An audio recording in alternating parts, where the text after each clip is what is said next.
ਕਰਾਣੀ ਜਾ ਸ਼ਹਿਰ ਮੈਂ ਕਹਿਵਾਂ ਉਹਦੇ ਕੋਲ ਸੀ ਮੈਂ ਉਹਨੇ ਉਹਦਾ ਕਮਰਾ ਦਿਖਾ ਲਿਆ ਹੈ ਨੀ ਇਹ ਅੱਛੀ ਨੋਰਵੀਜਨ ਲੱਕੜੀ ਉਹਨੇ ਕਿਆ ਰਹਿਣਾ ਤਾਂ ਮੈਂ ਜਾ ਜਿੱਥੇ ਵੀ ਦਿਲ ਮਰ ਗਈ ਮੈਂ ਆਲੇ ਦੁਆਲੇ ਦੇਖਿਆ ਕੋਈ ਉੱਥੇ ਕੁਰਸੀ ਨਹੀਂ ਸੀ ਮੈਂ ਦੂਈ ਤੇ ਬਹਿ ਗਿਆ ਸਮਾਂ ਸੋਚ ਕੇ ਉਹਦੀ ਸ਼ਰਾਬ ਪੀ ਕੇ ਅਸੀਂ 2 ਵਜੇ ਤੱਕ ਗੱਲਾਂ ਕੀਤੀਆਂ ਫੇ ਉਹਨੇ ਕਿਹਾ ਸੌਣ ਦਾ ਸਮਾਂ ਹੋ ਗਿਆ Ramón Lobo, buenos días. Muy buenos días, ¿qué tal? Todavía hueles a Cádiz, ¿no? Supongo que huele todavía a gambas fritas, que nos pusieron ayer. Y a Mar Bravo, qué bonito es Cádiz. Y a viento, ese olor también, ¿no? Es bonito Cádiz, es divertido. Por cierto, yo sé que tú eres muy fan del Selu. Sí. Siempre me lo has dicho. Sí, sí. Lo que no sabrás es que el Selu es fan de este programa. Bueno, ser fan de este programa es ya multitud, ¿no? Bueno, no, pero me hizo mucha ilusión. De hecho, me dio muchos recuerdos para ti. Es un tipo fantástico, entrañable. Ahora bien, me dijo que les iba muy bien hasta que tú dijiste en este programa que iban a ganar. A partir de entonces fueron cuesta abajo y perdieron. Sí, la verdad es que esto habrá que rebatirlo. Hace 2 o 3 años creo que dije que iban a ganar y ganaron. No, es cierto que Selu suele ser el mejor o suele presentar siempre chirigotas que van a estar en la final. También es cierto que hay una tendencia en el mismo carnaval contra el Selu. Buscar a alguien que pueda ganar contra él, ¿no? Yo creo que es uno es como el dios establecido, ¿no? Sí, sí, y yo tengo un amigo muy amigo, que no voy a decir su nombre porque ha sido presidente del jurado, que es el que me contaba estas cosas, ¿no? Fue muy divertida la comida de ayer, además con el Gran Wyoming, cuando de repente nos encontrábamos con alguien, con alguna gente que pasaba por allí, no sabían con quién hacerse una foto. Se ponían muy nerviosos. Hasta ahora, vamos. Lost in skies of powdered gold, caught in clouds of silver robes. ¿Has escuchado lo que contábamos en el informativo? Seguramente sí. Dentro de 3 o 4 semanas. Bueno, hay negociaciones para que eso ocurra. Veremos si al final se lleva a cabo en ese plazo la entrevista de Trump con el líder de Corea del Norte. Lo más significativo va a ser la fotografía. Lo digo porque la fotografía del encuentro de Kim Jong-un con el líder de Corea del Sur era maravillosa. Cada uno a su lado de la frontera, dándose la mano por encima de la raya. Sí, yo creo que ha sido una semana histórica, aunque es cierto que no es el primer encuentro entre líderes del norte y del sur, pero sí es el primer encuentro de estos dos líderes. Y tampoco es la primera vez que se anuncia una desnuclearización de la península coreana, pero parece que esta vez vamos más en serio. Yo la duda que tengo, y es algo que preguntaremos ahora a nuestro invitado, es: ¿este Kim es el mismo que teníamos hace un año que iba en tipo Trump, amenazando a todo el mundo y lanzando misiles? ¿Por qué se ha producido el cambio? Quizás un doble, a lo mejor. No. Bueno, hay que recordar que esa península no hay una guerra abierta, pero es la zona más militarizada del mundo. Sí, con más minas, y en realidad no hay un acuerdo de paz entre ambos. Se firmó el armisticio en el 53, es decir, hace 65 años, y técnicamente siguen en guerra. Desde Seúl nos está escuchando Adrián Foncillas, que es corresponsal en China del periódico de Cataluña. ¿Cómo estás, Adrián? Buenos días. Hola, ¿qué tal? Buenos días. Buenos días. Gracias por atendernos. Oye, ¿qué puede haber llevado al líder norcoreano, a Kim Jong-un, a convocar esta cumbre, como decía Ramón? Pues sí, es extraño porque Kim Jong-un ha lanzado en sus 6 años de gobierno más misiles de los que lanzaron su padre y su abuelo juntos durante 30, así que sorprende bastante el giro este. Y además también divide a los expertos. Hay 2 teorías enfrentadas. Una alude a su fracaso. Dicen esta parte de expertos que Kim Jong-un se ha visto obligado porque su economía se dirige hacia el abismo, sobre todo después de que China se sumara a las sanciones internacionales. Es verdad que ha habido informaciones sobre que productos como por ejemplo la gasolina pues se han multiplicado de precio, y según esta teoría también Kim Jong-un tendría mucho miedo de que Trump pudiera atacarle. Después la otra teoría es contraria, alude precisamente a su éxito. Es decir, que aquellos 2 misiles intercontinentales que Corea del Norte lanzó el año pasado y que tienen una teórica capacidad para golpear a Estados Unidos, supone la meta de su programa nuclear, y son los que le dan la posibilidad de sentarse en la mesa con Estados Unidos en igualdad de condiciones. Y no tiene mucho sentido seguir con un programa nuclear que es carísimo cuando ya ha llegado a la meta. En un país en el que la mayor parte de la gente pasa hambre, por cierto. Tú escribías esta semana en el periódico que no hay que ser demasiado optimistas porque los dos países acumulan demasiados pleitos como para que se resuelvan en pocas horas, ¿no? Sí, al final fueron, yo creo, 4 horas de reuniones. Yo creo que las grandes cuestiones sobre la mesa era el Tratado de Paz y la desnuclearización.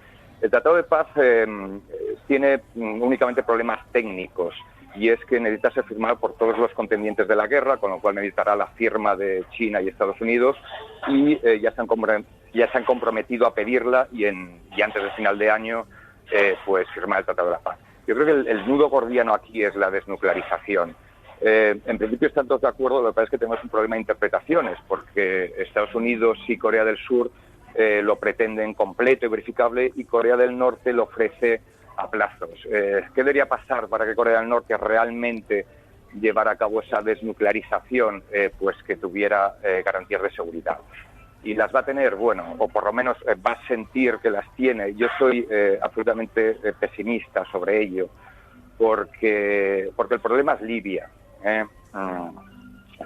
Recordemos que Libia tenía malas relaciones con Occidente, empezó su programa nuclear, después las normalizó, lo sacrificó, y cuando las cosas se volvieron a torcer otra vez y Gaddafi fue atacado, no tenía con qué defenderse. Yo estoy seguro que los líderes norcoreanos tienen todavía muy frescas las imágenes de cómo acabó el cadáver de Gaddafi, también cómo acabó Saddam Hussein. Y era muy interesante en aquellos días leer la prensa oficial norcoreana, y perdón por la redundancia, y no le llegaban a llamar imbécil a Gaddafi, pero desde luego el mensaje era clarísimo. Decían que Corea del Norte nunca cometería ese gravísimo error de confiar en Occidente. Claro. Y de hecho, a Corea del Norte ya le pasó eso. Es decir, o sea, en los 90, Corea del Norte y Estados Unidos firmaron un acuerdo con Clinton que funcionó relativamente bien durante 10 años, y que se fue al garete cuando Bush relevó a Clinton en la Casa Blanca, y lo primero que hizo fue fumarse el acuerdo y colocar a Corea del Norte en el eje del mal, justo al lado de Irak, al que se disponía a invadir. Irak e Irán. Y buena suerte, por cierto, encontrando prensa no oficial coreana. Adrián Foncillas, corresponsal del periódico de Cataluña en China, nos ha atendido desde Seúl. Gracias, Adrián, un abrazo. Muchas gracias. Pues otro para vosotros. Hasta luego. Hasta luego. Chao.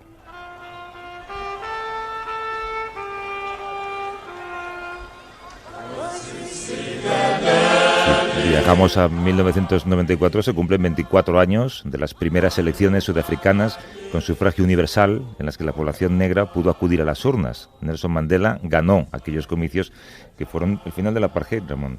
Sí, y la demostración de cómo un gran político puede pasar de la cárcel a la presidencia de su país sin que pase nada, al revés, que pasen muchas cosas positivas, que siente las bases de un reencuentro. Y el rugby, y esta canción, que es el himno ahora de Sudáfrica, que era el himno del partido de Mandela, el rugby fue uno de los elementos de unión de un país que estaba dividido racialmente. Como muy bien relató John Carlin, ¿no? ¿Mandela sigue siendo un icono mundial de honradez? Yo creo que sí, yo creo que por méritos propios y porque está muy desierto la competencia, ¿no? Pero sí, sin duda, él supo ver más allá de 4 años de mandato, supo ver hacia varias generaciones. Para hablar de Sudáfrica nos escucha un buen amigo, que es el periodista Xavier Arnecoa, corresponsal de La Vanguardia en el África subsahariana. Xavi, ¿cómo estás? Buenos días. ¿Qué tal? Buenos días. Buenos días. De aquellos sueños, ¿cuántos se han logrado, Javier? Bueno, sobre todo el de los derechos humanos también. Yo siempre digo que Sudáfrica es un milagro imperfecto, porque hay que contar que no solo se venía del apartheid desde el 48 hasta el 91, sino también antes 3 siglos de abuso sistemático de los blancos hacia los negros. Pero la verdad es que ahora Sudáfrica es indiscutiblemente mejor que durante el apartheid. Todo el mundo tiene derechos sin importar la raza. Pensemos que hace 30 años gente de nuestra generación tenía prohibido sentarse en algunos bancos de los parques, o ir a algunas playas, o comer en un restaurante si había blancos en ese restaurante. Entonces, si partimos de ese agujero en el que era Sudáfrica, indiscutiblemente es mejor. Pero, como decía al principio, eso no quiere decir que sea perfecto. De hecho, visto desde un país como el nuestro, en el que estamos en permanente revisión de nuestra propia transición democrática, si lo contemplas con la perspectiva del tiempo, aquella transición fue tan ejemplar como quizá hasta incluso la recordamos. Claro, ahí probablemente se evitó una guerra civil. Cuando se hubiera salido Nelson Mandela de la cárcel con ganas de sangre, con ganas de venganza, probablemente eso habría derivado en una guerra civil. Pero no se consiguió. Aquí lo que más se le critica, sobre todo las nuevas generaciones, a Nelson Mandela, pese a que, como decías antes, es un icono y lo sigue siendo, es que no hubo una liberación económica.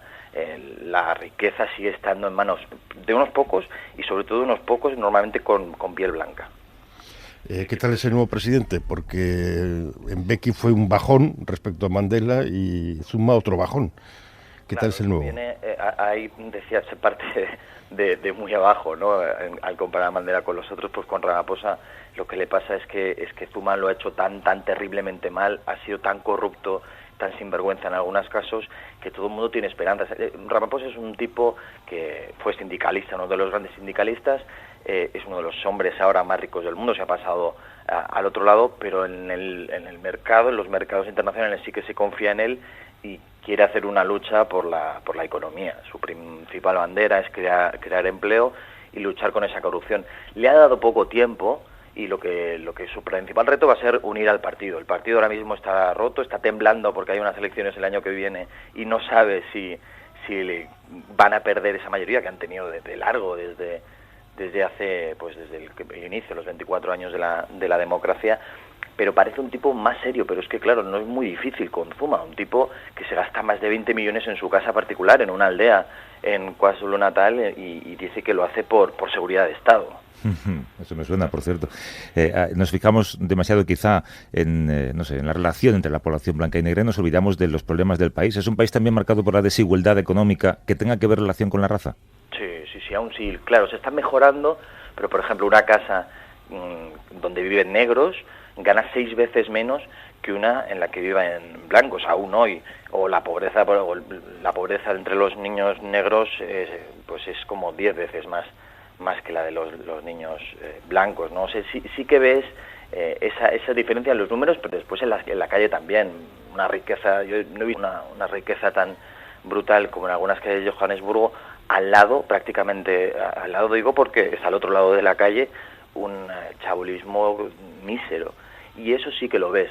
Es verdad que van cambiando las cosas. Desde hace 5 años hay más estudiantes negros en las universidades sudafricanas que blancos, pero ese avance es demasiado pequeño, es demasiado lento para mucha gente, que lo que reclaman es que las cosas empiecen a cambiar. Al final Sudáfrica es uno de los países más ricos el país más rico del continente, junto con Nigeria, así que las cosas deberían mejorar más rápido. Xavi, ¿y la mujer negra qué tal le ha ido estos 24 años? Bueno, en Sudáfrica sí que es algo característico. En Sudáfrica, pensemos que como metieron a casi todos los activistas negros en la cárcel, la mujer negra sudafricana lideró la lucha, es una tipa muy combativa. Y en el sentido del trabajo sí son más, ese es un país más igualitario, es un país donde se respeta más, pero aún también, de nuevo, muchas cosas que avanzar, pero aquí la voz de la sudafricana se escucha mucho más que en otros países africanos. Eso es algo muy característico de este país. Xavier Aldecoas, corresponsal de La Vanguardia en África subsahariana. Como siempre, mil gracias. Xavier, un abrazo. Un abrazo. Hasta luego.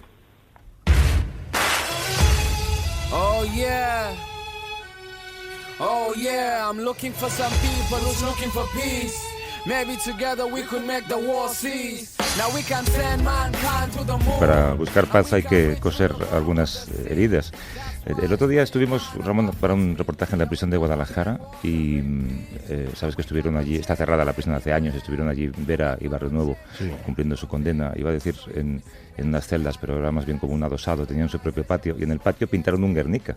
Reprodujeron un Guernica, que está muy bien pintado, por cierto, pero claro, eso me trasladó a una época que yo tenía en el fondo de mi memoria, que es la época de los GAL. Sabes que estaremos hablando de ETA la próxima semana. Sí, porque por fin pone fin a su lucha armada, que no tiene sentido hace muchísimo tiempo, si es que alguna vez lo tuvo. Y me ha llamado mucho la atención un titular que he visto en la web sobre el Salvados de esta noche, en el que alguien hacía un paralelismo con lo que debería haber hecho el gobierno español en comparación con lo que hizo Margaret Thatcher en la época de Lira. Así que hemos llamado a Jordi Évole. ¿Cómo estás, Jordi? Buenos días. Buenos días, Javier. Has hablado con Rafael Vera para esta noche, ¿no? Sí, vamos a hablar con Rafael Vera, que era secretario de Estado de Seguridad en aquella época, en los años 80, y hemos intentado que nos cuente qué pasaba. ¿Les cuesta mucho volver a aquello? ¿Les has tenido que forzar o querían hablar? Querían hablar. Yo creo que cuando se llevan según qué pesos tienes ganas de explicarte. Él no sé si te ha contado algo que no se supiera, o no sé si ha expresado un arrepentimiento que todavía no lo hemos escuchado públicamente. Yo es que a veces tampoco sé muy bien lo que han contado y lo que han dejado de contar. Entonces yo voy hablando con ellos y ellos van diciendo. A mí me sorprendieron cosas, es decir, por ejemplo, que Rafael Vera hiciese referencia a la actitud que tenía Margaret Thatcher con asesinatos de miembros del IRA por parte de fuerzas policiales británicas, y que ella misma en el Parlamento británico dijese y levantase la mano diciendo he sido yo, la que he disparado he sido yo, y como que admiraba esa actitud de Margaret Thatcher. Claro, yo no sé si él lo que venía a decir o lo que quiere decir es que en aquel momento igual hasta Felipe González tendría que haber dicho algo parecido, aunque él sostiene que eso hubiese acabado con la carrera política de Felipe González. Yo no lo sé si lo tengo tan claro, porque creo que en aquellos años la mayoría de la sociedad española y la mayoría de las fuerzas políticas miraron hacia otro lado cuando los GAL mataban. Y de hecho fue muchos años después cuando se decidió reabrir el caso y utilizarlo políticamente por los mismos que habían mirado hacia otro lado, que era para llegar al poder. Esa comparación con la Thatcher la hizo él, no la hiciste tú. No, la hizo él. Sacó él el ejemplo, después de poner otros ejemplos de bandas terroristas que habían sido asesinadas por miembros de policías de Estado. Él acabó poniendo el ejemplo además concreto de unos miembros del IRA que fueron identificados en España, los siguieron la policía española y los acabaron acribillando en Gibraltar. Cuando entraron en Gibraltar, la policía española avisó a la británica, oye, ya los tenéis dentro, y en la primera gasolinera de Gibraltar los acribillaron, iban desarmados, y le pidieron explicaciones a Margaret Thatcher en el Parlamento británico, y fue cuando ella dijo he sido yo. Sí, además fueron miembros del SAS los que mataron a estos miembros del ETA, del IRA. También De Gaulle tenía una frase muy famosa que era: no dejes que tu mano derecha sepa lo que hace la mano izquierda, porque él también tuvo su grupo antiterrorista en la guerra de Argelia, los restos de la OAS, ¿no? ¿Hablasteis de esto también? Él hace referencia a varios grupos terroristas que fueron exterminados, por decirlo de alguna manera, por fuerzas policiales de estados, y sobre todo él hace referencia a que no había escándalos en esos países cuando eso sucedía, que no pasaba nada, pero que en España somos diferentes. Yo sigo pensando, y por el análisis que hemos hecho de aquellos años, que me parece que aquellos años tan diferentes no éramos. Porque no había la presión de ETA era enorme, había una media de 100 muertos al año provocados por ETA, y había una gran parte de la sociedad española que estaba deseando que hubiese una respuesta contundente contra ETA. Insisto, fueron muchos años después cuando el Partido Popular utilizó el tema de los GAL como arma política, que también es algo que explica Vera, como en una reunión en Interior, Aznar le hace saber en aquel momento a la cúpula de Interior, estaba Corcuera, estaba él también en esa reunión, y les dice, ahora ya vale todo. Eso era el año 93, creo. Después de que Felipe González ganase sus últimas elecciones, que el Partido Popular pensaba que ya las iba a ganar, después de esas elecciones es cuando Aznar les avisa, se ha acabado no utilizar este tema como arma electoral. Es verdad. Y por cierto, que en otra entrevista, ahora que decías lo del sentimiento colectivo en aquella época, uno de los asesinos de Santiago Bruar, López Ocaña, también os reconocía a vosotros que actuó movido pues por una especie de rabia personal, que tampoco tenía una ideología determinada determinada, ¿no? Sino que el ambiente era un poco ese, el de están matando, vamos a matarlos, y por eso lo hizo. Bueno, el programa se emite esta noche, ¿a qué hora, Jordi? Sí, 9:25 creo que vamos. La sexta. Un abrazo, Jordi, hasta luego. Otro para vosotros. Hasta luego.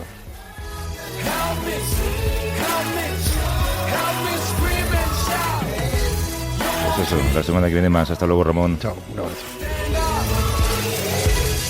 Stand up, stand up. You want peace, and I want peace. Stand up, you want peace. Come on, everybody, come on. Stand up, come on, everybody, come on. Stand up, stand up, stand up. A vivir que son 2 días. Javier del Pino.